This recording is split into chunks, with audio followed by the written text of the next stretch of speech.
পূর্ব বর্ধমান জেলার মন্তেশ্বরে বানভাসী জলে মন্তেশ্বরের দেনুর পঞ্চায়েতের ধেনুয়া গ্রামে তলিয়ে গেল দশম শ্রেণীর এক পড়ুয়া। রবিবার এমনই এক ঘটনাকে কেন্দ্র করে ব্যাপক চাঞ্চল্য ছড়ায়।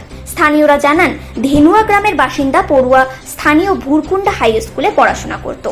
এদিন 15-16 জনের বন্ধু স্থানীয় গ্রামের ছেলেদের সঙ্গে গ্রামে বন্যার জল দেখতে যায় সূর্য ঘোষ। তাদের সঙ্গে স্নান করতে গিয়ে গ্রামের একটি ফুটবল মাঠের থেকে কিছুটা দূরে থাকা একটি খালের কাছে চোখের নিমেষে সে বন্যার জলের স্রোতে তলিয়ে যায়। সঙ্গীরা তাকে বাঁচাতে চেষ্টা চালালেও ব্যর্থ হয়। খবর পেয়ে ঘটনাস্থলে যায় মন্তেশ্বর থানার পুলিশ প্রশাসনের কর্তারা। নামানো হয় নৌকা। কালনা থেকে ডুবুরি আনা হচ্ছে বলে জানা গিয়েছে। Bureau report, news prime Times.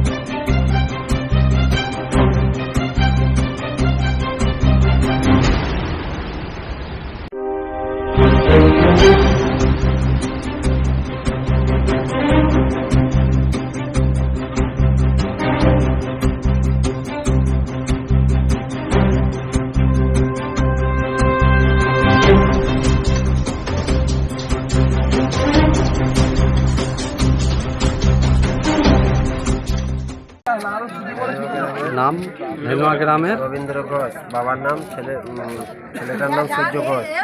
আমরা সবাই মিলে চান করতে গেছিলাম বানে, দিয়ে বানেতে তলিয়ে গিয়েছে। আমরা সবাই মিলে চেষ্টা করেছিলাম আটকাতে পারিনি।